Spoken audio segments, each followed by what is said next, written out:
सभी सदस्य अपने अपने इष्टदेव का ध्यान करें। माता गायत्री के मंत्रों का एक बार उच्चारण अवश्य करें। साथ ही अपने प्रेरणा के स्रोत एवं अपने गुरुजनों को भी अंतर मन से अभिवादन कर ले। हम लोगों के द्वारा प्रतिदिन कक्षा आयोजित की जाती है। आज की कक्षा में हम लोग यह जानने का प्रयास करेंगे कि दसम दसम भाव में किस भाव के स्वामी हैं तो कैसा फल। हालांकि आज से यह पूरे सप्ताह दसम भाव पर ही आधारित कक्षा होगी। जो भी सदस्य को दसम भाव से संबंधित किसी भी प्रकार की प्रश्न हो या शंका हो, समूह में लिख सकते हैं। हम उस विषय वस्तु पर कक्षा जरूर आयोजित करने का प्रयास करेंगे।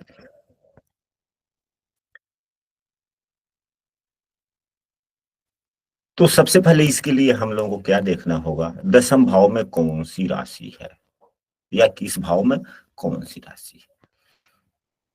मान लीजिए कि किसी भी लग्न की कुंडली क्यों ना हो, किसी भी लग्न की कुंडली क्यों नहीं हो, अगर 7 नंबर ही लग्न है तो यहाँ 8, 9, 10, 11, 12, 1, 2, 3, 4। अब लग्न भाव के स्वामी कौन हो गए। अब किस भाव के स्वामी कौन होंगे तो आप लोग यहाँ से समझ सकते हैं। जैसे 7 नंबर राशि लिखी गई है, 7 नंबर राशि इस खाने में देखेंगे कि कहाँ पर है। तो 7 नंबर की राशि ये है, इसके स्वामी शुक्रदेव हो गए। ठीक इसी प्रकार अगर इस भाव या छठा भाव यहाँ पर 12 नंबर की राशि लिखी गई है तो 12 नंबर राशि के स्वामी कौन होते हैं। तो यहाँ पर देखिए 12 नंबर राशि है, 12 नंबर राशि के स्वामी देवगुरु बृहस्पति है। किस भाव के स्वामी कौन से ग्रह हो सकते हैं या हम लोग आसानी से समझ सकते हैं या पूर्व से ही हम लोगों को ज्ञात है।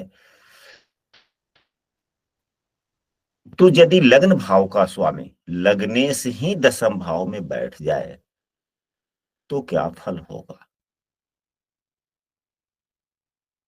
पुस्तक में क्या लिखा गया है उसको भी मनन चिंतन करना चाहिए और किन नियमों के तहत लिखा गया है इसे समझने का प्रयास करना चाहिए।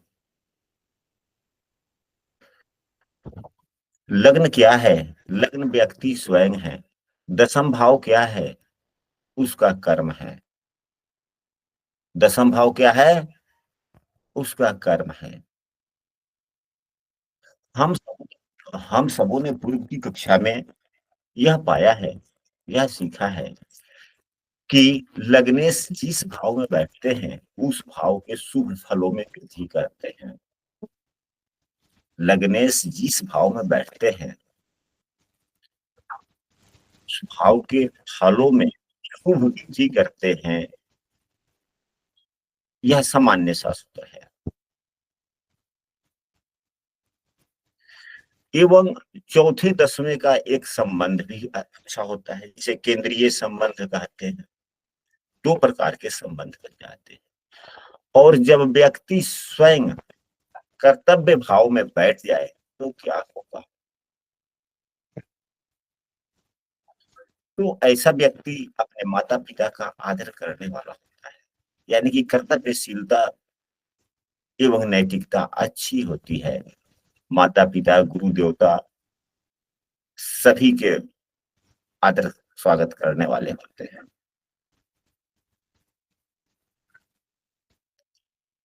एवं विद्या के बल पे प्रतिष्ठा भी प्राप्त करता है, क्योंकि विद्या से प्राप्त प्रतिष्ठा का भाव दशा नहीं है।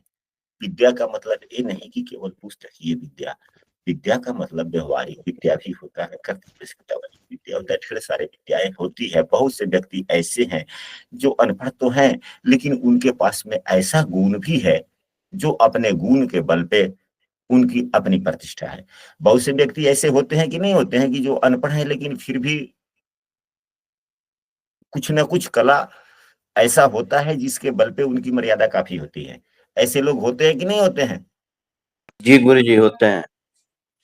होते हैं जिसके लगने से दसम भाव में होते हैं, बैठे हुए होते हैं, सामान्यतः वह धनी होता है। धनी का मतलब ये नहीं कि काफी पैसे वाला, धनी का मतलब वह होता है, धनी का शाब्दिक परिभाषा यह है कि अपने खर्च के अनुरूप कमा लेने वाला या उससे अधिक कमाने वाला। अब धन कितना होगा वह तो पूरी कुंडली की विश्लेषण की बात होता है। यशस्वी, क्योंकि लगने से ही कर्म भाव में आ गया, कर्म अच्छे हो गए तो यश तो मिलेगा ही। और यह 10वां भाव 9वें भाव से दूसरा होता है। 10वां भाव पिता के धन का भी होता है, तो पिता से भी सभी सुख सुविधाएं मिलने की संभावना।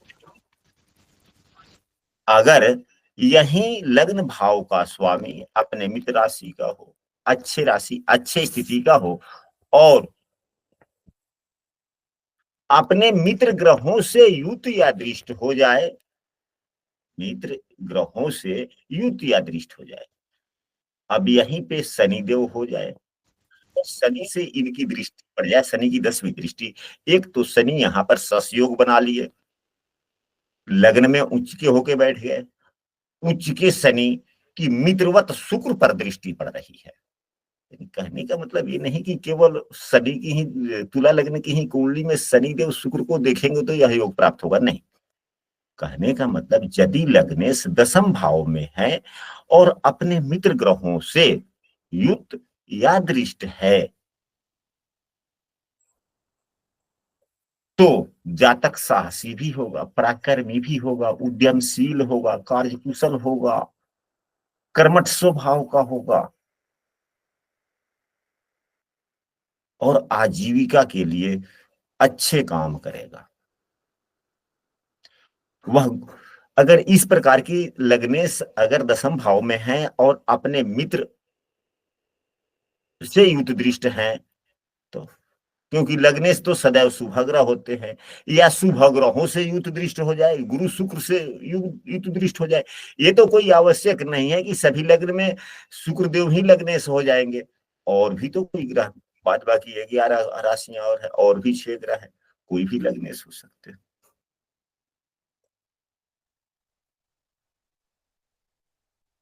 अगर शुभ ग्रहों से युत दृष्ट हो जाए फिर क्या होगा, यानी कि देवगुरु बृहस्पति या शुक्र से दृष्ट हो जाए तो क्या होगा, गुणी होगा, विद्वान होगा, समाज में और अत्यधिक यश प्रतिष्ठा पाने वाला होगा।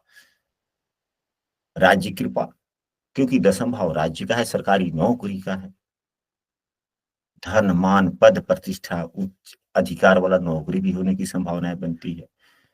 ग्रहों की स्थिति के अनुसार हम लोग फलादेश कर सकते हैं। राजकीय नौकरी हो सकती है, सरकारी नौकरी, या यह राज्य भाव है, राज्य का प्रतिनिधि, यानी कि जन प्रतिनिधि होने की संभावना बनती है। जो हम लोगों ने जो चर्चा किया, इसका कोई ना कोई आधार है। आधार क्या है, तो वह कुंडली के फलादेश के या ग्रहों के गुण धर्म के बेसिक नियम है। अब यहीं अगर दूसरे भाव के स्वामी बैठते हैं, यहां पर अगर मंगल देव बैठ जाते हैं, क्या होगा। बात ग्रहों की नहीं है कि कौन से ग्रह किस राशि में है, बात यह है कि किस भाव के स्वामी हैं। अब यहाँ पर देखा जाए कि कोई भी ग्रह की जब हम लोग स्थिति का पता करें, तो यह देखें कि इस भाव में कौन से ग्रह हैं, तो क्या शत्रु राशि में है। शत्रु राशि में होना अलग बात है कि क्या जिस राशि में बैठे हुए हैं उस राशि के स्वामी उस ग्रह को शत्रु मानते हैं। अब यही अभी हम लोगों ने लग्नेश पर चर्चा कर रहे थे, तो लग्नेश शुक्रदेव यहाँ पर बन रहे हैं। शुक्रदेव चंद्रमा को शत्रु मानते हैं, यहाँ देख सकते हैं शुक्रदेव के सामने 4 नंबर की राशि शत्रु है, परंतु लग्नेश शत्रु मानते हैं ना। और फायदा प्रतिष्ठा किसको लेना है, कुंडली के सभी भावों से जो भी फल प्रतिफल अच्छे या बुरे मिलते हैं, उस सब का भोग कौन करता है, लग्न करता है। लग्न करता है। और लग्न 10वें भाव के स्वामी को शत्रु मानता है, ठीक है।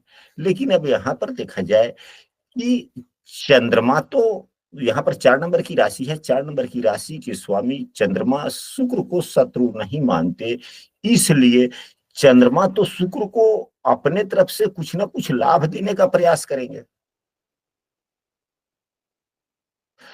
तो जब लाभ देने का प्रयास करेंगे तो क्या शुक्र उस लाभ को नहीं लेगा? लेगा। अब यह लाभ देंगे कि खराब गलत चीज देंगे, यानी कि बुरा फल देने का प्रयास करेंगे या खराब फल देने का प्रयास करेंगे, वह चंद्रमा की स्थिति पर निर्भर करता है। यदि चंद्रमा अपने नीच राशि में हो, नवमांश में नीच के हो जाए तो, या अगर कर्म क्षेत्र की बात आ जाए तो D10 में वह नीच के हो जाए, विद्या वाली बात हो जाए तो D24 कुंडली में नीच के हो जाए तो गलत हो गए। तो गलत हो गए तो बुरे फल देने का प्रयास करेंगे, ऐसी बात है। अगर अच्छा हो या बुरा हो तो लेने के लिए तो कोई ले लेता है। हाँ, जिस राशि में बैठ जाते हैं उस राशि के स्वामी अगर शत्रु मानता है तो थोड़ा सा नुकसान ज्यादा हो जाता है। लेकिन जिस राशि में ग्रह बैठा हो वह राशि का स्वामी बैठे हुए ग्रह को अगर शत्रु नहीं मानता तो उतना नुकसान अधिक नहीं करता। नहीं होता है। लेकिन जो कोई ग्रह किसी भाव में बैठ जाए और उस राशि का स्वामी बैठे हुए ग्रह को शत्रु मानता है तो ज्यादा नुकसान होता है, ज्यादा हानि करता है। यह कौन से ग्रह किस राशि में बैठेंगे तो कब किस प्रकार का हानि करेंगे, यह समझने का यह एक सामान्य सा सूत्र है। अब हम लोग चलते हैं पुनः वही दूसरे भाव के स्वामी पर। अब यहाँ पर देखे यदि दूसरे भाव के स्वामी बैठते हैं, हम यहाँ पर मंगल देव नीच के हो गए, इस पर भी चर्चा कर लेंगे। लेकिन सामान्यतः पहले सामान्य नियम की चर्चा करते हैं। यह क्या है? दूसरा भाव क्या है? दूसरा भाव भोजन है। दूसरा भाव भोजन है, भोजन है। धन है, क्योंकि दूसरे भाव को धन भाव कहते हैं। एवं दूसरा भाव वाणी है, दूसरा भाव कुटुंब है, और वह अपने भाव से 9वें भाव आ गया। वह अपने भाव से 9वें भाव में आ गया, यानी कि अपने भाव से भाग्य भाव में आ गया। फल अच्छा करेगा या बुरा करेगा? अच्छा करेगा। अब यहाँ पर मंगल नीच का है, यह अलग स्थिति है, यह विशेष नियम में आ गया। लेकिन सामान्य नियम हम लोगों को यह समझना है कि किस भाव के स्वामी किस भाव में बैठ गए तो क्या फल देंगे। तो यह भोजन, धन, वाणी, कुटुंब एवं विद्या की निपुणता और भी कई चीज देखे जाते हैं। सामान्यतः कम से कम हम लोग 5-6 चीजों का समायोजन करते हैं।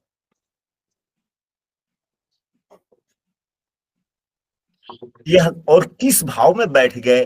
कर्तव्य भाव में बैठ गए, राज्य भाव में बैठ गए, सरकार के भाव में बैठ गए तो क्या होगा? तो यह एक तो कर्म, दूसरा अपने भाग्य, तीसरा लग्न से के 14th व्यक्ति थोड़ा क्या हो जाएगा, विद्वान तो होगा, विद्या के लिए अच्छे योग है।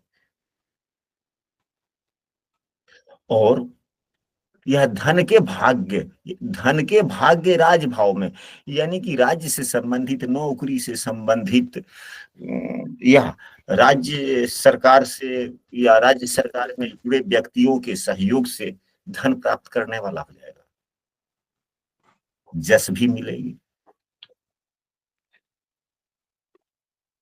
परंतु परंतु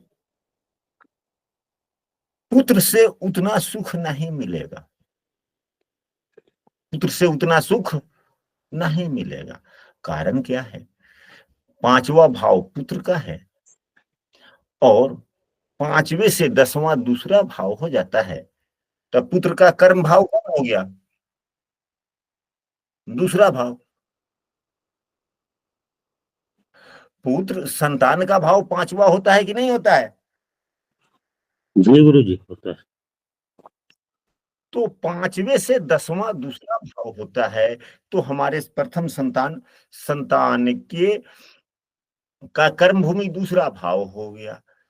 दूसरे भाव का स्वामी जब यहाँ पर बैठ गया 10th में, तो यह 5वें से 6ठा हो गया। संतान के कर्म भाव का स्वामी संतान भाव से छठे बैठने के कारण क्या हो गया?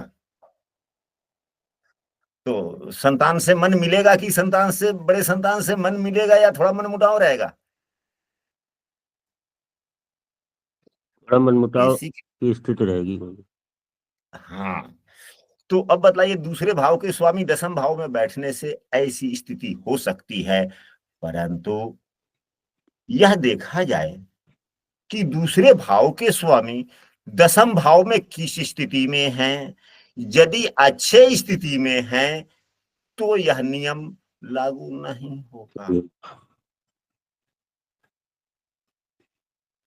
वह जो हम लोगों ने अभी जो चर्चा किया, जिसमें आपने कहा कि पिता पुत्र का संबंध, पिता पुत्र का, लाल कलम करते हैं, पिता पुत्र का जो संबंध है वह थोड़ा ठीक नहीं होगा, यह अभी हम लोगों ने पढ़ा, परंतु यह सामान्य नियम है। परंतु विशेष नियम यह भी है कि अब इनकी स्थिति की चर्चा करें। अगर अच्छे स्थिति में हैं, अच्छे स्थिति में हैं, तो छठा भाव क्या है? उपचय का भी है और ड्यूटी का भी है, कर्तव्यशीलता का भी है, क्योंकि रूटीन वगैरह, संघर्ष, प्रतिस्पर्धा, जुनून कि क्या करे क्या नहीं करे, वह तो छठा भाव हो जाता है कि नहीं हो जाता है? तो यही नियम हम लोग 10वें भाव पर लगा ले। यदि छठे भाव में अगर यहीं पे देवगुरु बृहस्पति हो जाए या कोई भी अच्छा ग्रह हो जाए जो अपने अच्छी राशि का हो जाएगा,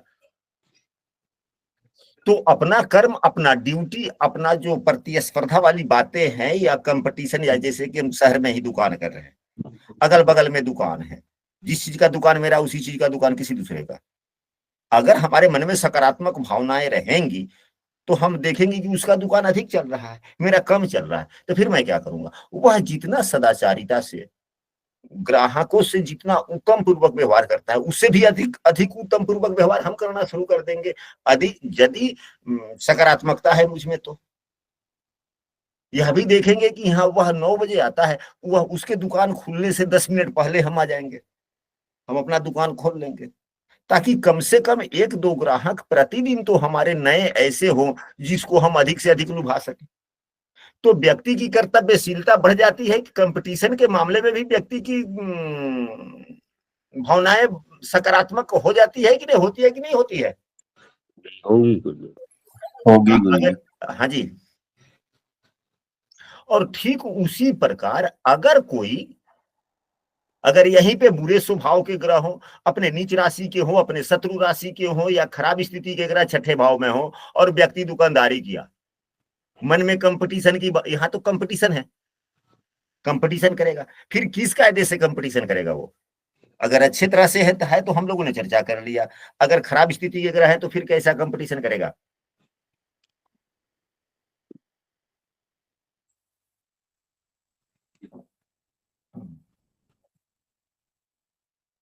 तब तो कंपटीशन का स्वभाव अच्छा नहीं रहेगा ना, शिकायत वाली हो जाएगी। जी। हाँ, अब यहीं पे अगर अच्छा हो गया तो ठीक यही नियम हम लोग यहाँ पर लगा लेंगे कि अगर ग्रह अच्छे स्थिति के हैं, ग्रह अच्छे स्थिति के हैं, तो आज्ञाकारी भी होगा माता पिता का, मतलब कि आज्ञाकारी। तो दूसरा भाव वाणी का भी है, दूसरा भाव वाणी का है, तो वाणी अगर यहाँ पर ये अच्छी स्थिति का ग्रह हो जाएगा तो वाणी भी अच्छी होगी, और यह माता भाव को देखेगा, तो माता के साथ आज्ञाकारी स्वभाव थोड़ा कह सकते हैं, आदर सत्कार वाली बात आ जाएगी, क्योंकि वाणी ही अच्छी हो गई। लेकिन अगर यही बुरे स्थिति का होगा तो इसकी वाणी भी खराब होगी, वाणी में उड़नता भी आ जाएगा, एवं पुत्र से, जैसे प्रथम संतान से मनमुटाव भी होगा। अब यही दूसरे भाव का स्वामी अगर अच्छी स्थिति में दसम भाव में है, तो दसम भाव क्या है? पद प्रतिष्ठा का है, पद प्रतिष्ठा का है कि नहीं है? गुरुजी है। पदोन्नति का भी है, और दूसरा भाव धन का भी है, तो पदोन्नति होने से धन की भी वृद्धि होगी, परंतु अब यहीं पे देखा जाए ना कि दूसरे भाव के स्वामी दसम भाव में नीच के हो गए हैं, तो क्या वृद्धि होगा? नहीं होगा। नहीं होगा। हाँ, अगर नीच भंग हो रहा हो, नीच भंग के भी कई नियम है, आप सबों को ज्ञात है। यदि चंद्रमा यहीं पर हो जाए, साथ में हो जाए, या चंद्रमा देख ले, तो नीच भंग हो गया। वैसे भी सामान्य नियम एक यह भी है कि केंद्र में अगर कोई ग्रह नीच का भी होता है तो उतना नीच दोष का प्रभाव नहीं होता, थोड़ा कम होता है, लेकिन नीच तो नीच ही है ना। जी। नीच, अगर नीच भंग हो जाए तो फिर बार बार उन्नति होने से धन की भी वृद्धि होगी, पद वृद्धि होगा, धन मान मर्यादा सभी कुछ वृद्धि होने की संभावना बनती है। धन धान्य से संपन्न होगा, अपने परिश्रम से धन कमा लेगा और जमा भी करेगा, यानी कि धन संचय वाली प्रवृत्ति होगी। अच्छा, अब इसके बाद में चलते हैं कि यदि तीसरे भाव के स्वामी, यदि तीसरे भाव के स्वामी यहाँ बैठ जाए, अब यहाँ पर तीसरे भाव में 9 नंबर की राशि है, 9 नंबर राशि के स्वामी देव गुरु बृहस्पति होते हैं, यहाँ पर बैठ जाए क्या हो? तो तीसरा भाव क्या है? तीसरा भाव संचार का है, तीसरा भाव संचार का है, तीसरा भाव कुशलता का है,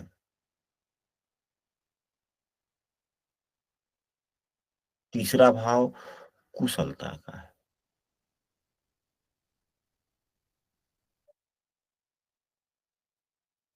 तीसरे भाव से हम लोग छोटे भाइयों का भी विचार करते हैं, छोटे भाइयों का भी विचार करते हैं। तीसरे भाव से संतान की इच्छा का विचार करते हैं, संतान की इच्छा का विचार। तीसरे भाव से संतान की इच्छा का विचार करते हैं,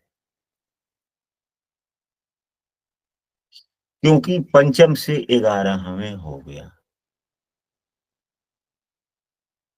जो पंचम भाव से छठे हो गया, यह भी ठीक नहीं है। पंचम भाव का छठा, यानी किसी भी भाव से छठे बैठे हुए ग्रह थोड़े कम फल देते हैं, नुकसानदायक होते हैं, कंपटीशन पैदा कर देते हैं। अब इन सभी चीजों को हम लोग यहाँ पर कैसे देखें? तो सबसे पहले जैसे कि यहाँ पर मंगल नीच के थे तो अच्छे फल नहीं दे रहे थे, अब यहीं ऊंच के हो गए तीसरे भाव के स्वामी, तो बुरे फल नहीं मिलेंगे, अच्छे फल मिलेंगे। तो जातक यह तीसरा भाव यात्रा का भी होता है, छोटा मोटा हमेशा जो है ना अपने कार्यों के सिलसिले में यह बाहर जाता जाता रहेगा। और ऐसे व्यक्ति कोई भी अपना काम करे ना, कोई भी व्यक्ति अपने काम का शुरुआत करे तो किस चीज से करे? संपादन से करे। संपादन का मतलब है, हुआ काम का शुरुआत करते हैं ना, तो यह तीसरा भाव संचार का है। तीसरा भाव संचार का होता है। संचार का है। हाँ, तो हम अपने कार्यों के लिए चाहे वह 10वें भाव के स्वामी तीसरे भाव में बैठ जाएं, अब यहीं पे 4 नंबर की राशि है, चंद्रमा यहाँ पे अगर होता तो, या तीसरे का जो स्वामी यहाँ पर बैठ गया, यानी कि कर्म और संचार का सम्मिश्रण हो रहा है यहाँ पे। तो अब ऐसा व्यक्ति अपने कार्यों के लिए, चाहे विद्यार्थी ही क्यों ना हो, अपने सफल परीक्षा में पास करने हेतु अगर वह आवेदन कर रहा है, कहां से करे?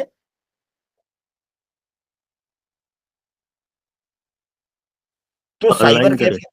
हाँ जी, ऑनलाइन करे, आज ऑनलाइन आज तो साइबर सब। कैफे करे। जी, हाँ जी, तो ऑनलाइन तो आजकल सभी होती ही होती है। जी, तो जी।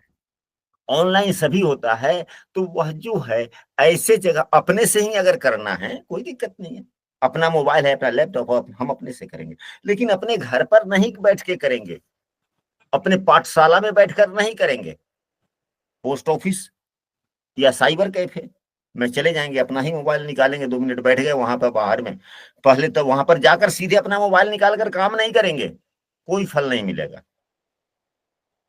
तो उससे अच्छा कि हम वहां पर जाके मोबाइल निकालें और सबमिट करें, उससे बेहतर है कि हम अपने घर पे ही सबमिट कर लें। वहां पर जाएं, बैठें, थोड़ा 5 मिनट चाय वगैरह पी ले, रिलैक्स हो ले। वहां चाय पीने का मतलब है या 5 मिनट बैठने का मतलब यह है कि वहां के इन्वायरमेंट को अपने ऊपर डाल लेना, जी उस उस इन्वायरमेंट में ढल जाना, फिर वहां काम करना। तब तो वह इन्वायरमेंट आपके आप पर प्रभावी होगा ना। हाँ गुरुदेव बिल्कुल। और सीधे गए वहां पे, लैपटॉप निकाले, लैपटॉप खोले जी भाई, टपट टपट किए, 2 मिनट में काम खत्म। हाँ जी, गुरु जी ने बोला था, चाहे हमारे महाराज जी ने बोला था ऐसे करो, कोई प्रभाव नहीं। वहां के माहौल में पहले हाँ, 5 मिनट ढल जाए। एक किसी एक दो आदमी से जी बातचीत अगर जान पहचान का मिल गया तो बात वार्तालाप वगैरह कर ले। अच्छा, जी अगर यही दसम भाव का स्वामी अगर पंचम भाव में बढ़ जाए तो क्या होगा? तो वह पुस्तकालय वगैरह, स्टडी सेंटर वगैरह में कहीं भी, या विद्यालय के परिसर में जाए, या किसी विद्यालय में, या यूनिवर्सिटी वगैरह में, जहां से वह संबंध रखता है, कोचिंग संस्थान वगैरह। क्योंकि जो व्यक्ति नौकरी के लिए जो आवेदन वगैरह करते हैं, वह व्यक्ति तो अध्ययनशील होते हैं ना। जी बिल्कुल। तो उनके अध्ययन का जो प्रमुख जो जरिया है, स्थान है, वहां पर जाए। अगर व्यक्ति सेल्फ स्टडी करता है, फिर क्या करे?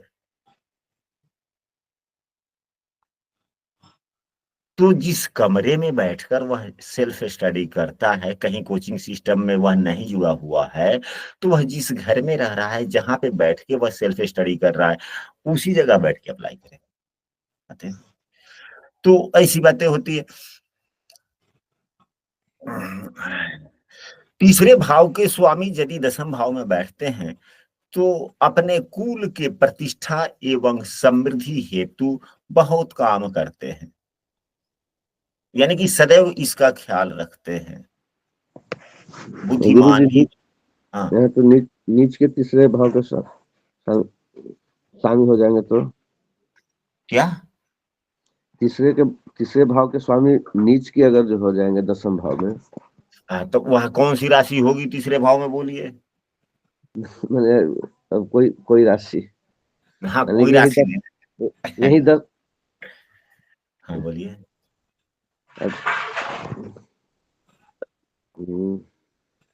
कौन सी राशि हो सकती है गुरु जी? नहीं, इसी जानकारी के लिए पूछ अच्छा, ली। ठीक है, ठीक है, ठीक है, ठीक है, ठीक है। अब हम लोग यहाँ पर चर्चा कर लेते हैं। जहां पे थोड़ा संशय आ जाए तो चर्चा होनी ही चाहिए। 1, 2, 3, 4, 5, 6, 7, 8, 9, 10, 11, 12। अब यहाँ पर देखिए, ऐसे गिनते हैं हम लोग। तो 1, 2, 3, 4, 5, 6, 7, 8वीं राशि। अब देखिए, 8वीं राशि कोई नीच होता है क्या? तो 1 से 8वीं मंगल हो गया, नीच नहीं हुआ। 2 से 8वीं धनु हो गया, नीच नहीं हुआ। 3 से 8वीं, 3 यानी कि बुधदेव, बुधदेव नीच नहीं हुए अपने से 8वीं। 4 नंबर की राशि से 8वां, यह 11 नंबर की राशि, यह भी अपने नीच में नहीं आया। 5 से 8वां, 12 नंबर की राशि। गन लेंगे, 1, 2, 3, 4, 5, 6, 7, 8। 5 से 8वां 12 नंबर, यानी कि सूर्यदेव 12 नंबर में नीच के नहीं होते हैं। 6 से 8वां बुधदेव 1 में नीच के नहीं होते। यहाँ 7 से 8वां 2 ही है, इसलिए नीच नहीं हो सकते। 8 मंगल, मंगल से 8वां, तो मंगल से 8वां यहाँ क्या हो जाएगा? 1, 2, 3, 4, 5, 6, 7, 8, मंगल भी यहाँ नीच नहीं हुआ। अब 9 से 8वां, तो यह तो ऊंच ही हो गए। 10 से 8वां, यहाँ पर 5 नंबर की राशि, यह भी नीच नहीं हुए। 11 से 8वां 6, यह भी नीच नहीं हुआ। 12वें से 8वां 7 नीच नहीं। बहुत नीच अच्छे से बताया गुरु। बहुत तीसरे भाई अच्छा। भाव भाषा में कभी नीच नहीं हो सकते दसम भाव में, यही सूत्र निकला। तीसरे भाव के स्वामी दसम भाव में कभी नीच के नहीं हो सकते, यह हम लोगों ने आज अभी सीखा। अब यह क्यों नहीं हो सकते? तो यह कर्म है, यह ईश्वरीय संरचना है ना, यह काम है, और यह स्किल है। जब स्किल ही खराब हो जाएगा बिल्कुल, तो व्यक्ति जीवन जिएगा कैसे? कमाएगा कैसे? खाएगा कैसे? उसे रोटी कैसे मिलेगी? जब उस बिल्कुल। जीवन में किसी भी प्रकार का, जैसे वो भीख ही कोई ना काम नहीं है भीख ही मांगना, तो भीख में भी तो स्किल चाहिए ना, भावनाएं तो चाहिए। पंडित बिल्कुल पुजारी है, कोई काम नहीं कर, मंदिर पर ही बैठ गए, कोई तो स्किल चाहिए जिससे उसका मुंह का निवाला चलेगा। जी गुरुदेव। तो वही निवाला, वही स्किल तो उसका कर्म देगा, और उस जब कर्म देगा तो यहाँ पर मुंह का भोजन मिलेगा। तो ईश्वर, सब लोग यही कहता है ना, तू क्या खिलाओगे, या जो मुंह जो है ना, ईश्वर का दिया हुआ है, भोजन जरूर ईश्वर जोड़ेंगे। और आज हम लोगों ने यहाँ पर समझा। तो कभी कभी प्रश्न ऐसे हो जाते हैं कि प्रश्न जब पूछे जाते हैं, प्रश्नों के सहारे ही हम लोगों को ज्ञान मिल जाता है। हाँ, जी ये तो बहुत बढ़िया मिला गुरुदेव। तो ये हमको कुछ नहीं कहिए, ब्रजेश बाबू को धन्यवाद दीजिए। जी धन्यवाद है ब्रजेश जी आपका। ऐसे ही मन में आया तो हम कुछ डाल दिए करें। तो ठीक है, तो मैं 4 5 6। अब यहाँ पर देखा जाए कि अब, हाँ, अपने प्रतिष्ठा के लिए या समृद्धि के लिए, अब अपने स्थिति के आधार पर, अब वह तीसरे भाव के स्वामी जिस गुण आधार से यहाँ पर होगा, जैसे देवगुरु बृहस्पति यहाँ पर उच्च के हैं, तो ग्रहों के अपने निजी गुण धर्म, नैसर्गिक गुण धर्म को लेते हुए, ग्रह अपनी स्थिति को लेते हुए, उस रास्ते से अपने परिवार, अपने कुल प्रतिष्ठा की समृद्धि हेतु काम करता रहता है, यानी कि काम करता है। अब यहाँ पर देवगुरु बृहस्पति उच्च के हो गए, या तो हंस योग भी बना, कुछ उसका प्रभाव रहेगा। ये स्किल में विद्वता आ गई, अपनी बात को समझने समझाने की क्षमता काफी हो गया। दोनों ही शुभ ग्रह की राशि है। इसमें चंद्रमा और यदि उच्चिका हो जाए, चाहे कहीं भी हो रहा है, अब चंद्रमा यदि उच्चिका हो जाए यहीं पे अष्टम भाव में, भाव 8वां है, ठीक है, 8वें भाव में बैठे हुए ग्रह अच्छे फल नहीं देते, चंद्रमा तो और 8वें भाव में अच्छा फल नहीं देता, परंतु यह सामान्य बात है। लेकिन यह विशेष बात यह भी है कि यह 10वें भाव से 11वें हो गया, उच्च का हो गया। जिस राशि में गुरुदेव बैठ करके हंस योग बना रहे हैं, उस राशि का स्वामी भी उच्च का हो गया। यह विशेष नियम है। तो काफी प्रतिष्ठावान होगा, सभी सुख सुविधा पूर्वक जीवन यापन करेगा।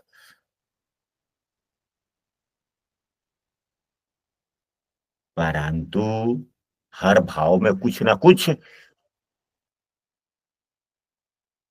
या हर ग्रह में हर स्थिति में कुछ ना कुछ माइनस पॉइंट भी होते हैं, उसको भी समझना चाहिए। अब यहाँ पर यह 10वां भाव क्या है? यह 7वें भाव जो हमारे जीवन साथी है, जीवन साथी का यह सुख भाव है, मन स्थिति भाव भी है।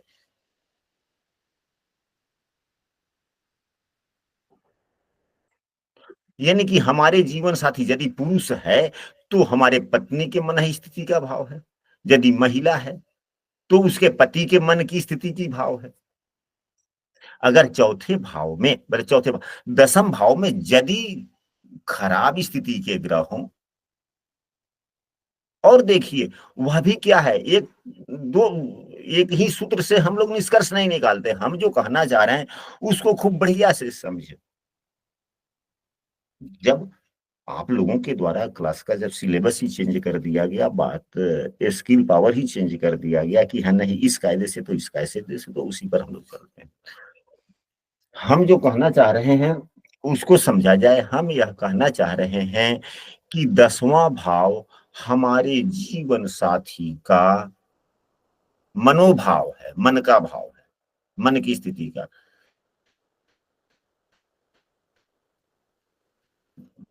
दसवां भाव हमारे जीवन साथी, हमारे पति या हमारे पत्नी के मन की स्थिति का भाव है या नहीं है? जी गुरु जी, 7वें से 4 गुरुदेव। और यह देखिए, एक यह हो गया, इसमें किस भाव के स्वामी बैठ गए? तो तीसरे भाव के स्वामी बैठ गए। तीसरा भाव क्या है? तो तीसरा भाव दाम्पत्य जीवन का भाग्य भाव है। कनेक्शन देखिए कैसे बन रहा है। दाम्पत्य जीवन के भाग्य भाव का स्वामी दाम्पत्य अपने मन के स्थिति भाव में आ गया और खराब स्थिति में हो, अगर शत्रु राशि में बैठा हुआ हो, नवमांश में भी खराब हो जाए और पापग्रहों के द्वारा युत दृष्ट हो जाए, फिर क्या होगा?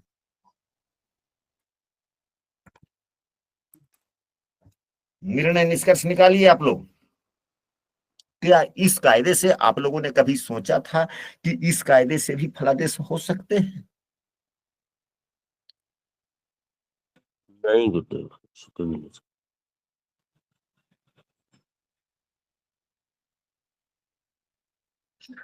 तो दाम्पत्य जीवन कलहपूर्ण होगा, प्रतिदिन मनमुटावों का दौर चलता रहेगा, प्रतिदिन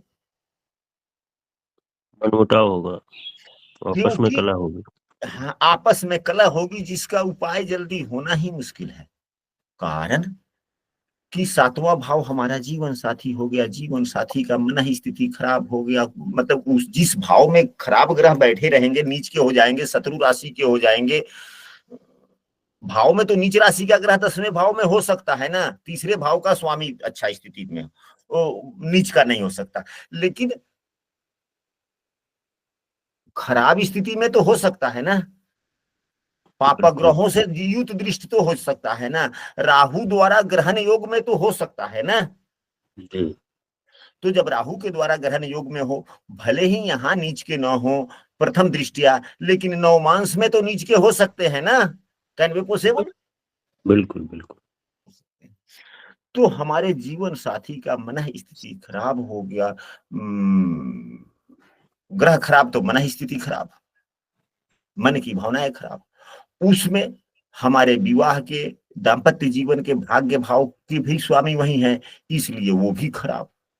तीसरा, तो एक तरफ से तो खराबी हो गई कि हमारे जीवन साथी की ही कारण हमारे जीवन में समस्याएं हैं। तो सिक्के में एक ही पहलू होते हैं कि दोनों पहलू होते हैं? पहलू होते हैं। दोनों पहलू होते हैं। अगर यह पुरुष की कुंडली है या महिला की कुंडली है, किसी एक की तो मान ही लेनी पड़ेगी।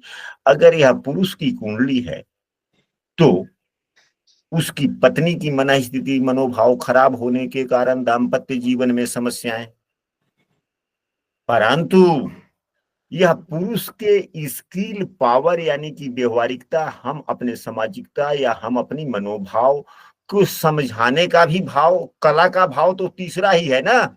जी गुरु। और इसका स्वामी यहां पर बैठ जाए कर्म भाव में ही खराब स्थिति में, तो क्या पुरुष अपने पत्नी को समझा पाएगा? नहीं समझा। क्योंकि इसका स्किल पावर भी खराब हो गया, तो यह भी जो है इधर से मनमुटाव शुरू होगा, तो एक जो है फिर यह भी बुरा हो गया, ठीक नहीं हुआ, गलत हो गया। यानी कि दोनों एक दूसरे को समझ ही नहीं पाएंगे, दोनों एक दूसरे को अपनी मनस्थिति समझा ही नहीं पाएंगे, जिसके कारण समस्याएं आ सकती है। बहुत से विद्वान लोग हैं यहाँ पर क्लास में, समझ सकते हैं कि हम लोगों ने जो यहाँ पर अभी चर्चा किया यह क्या हो सकता है। तो यहाँ पे तो समस्याएं आ गई, उपाय क्या होगा? जहां पे समस्या आ जाए तो वहां पे उपाय हम किस भाव को क्या करेंगे कि उपाय हो जाए?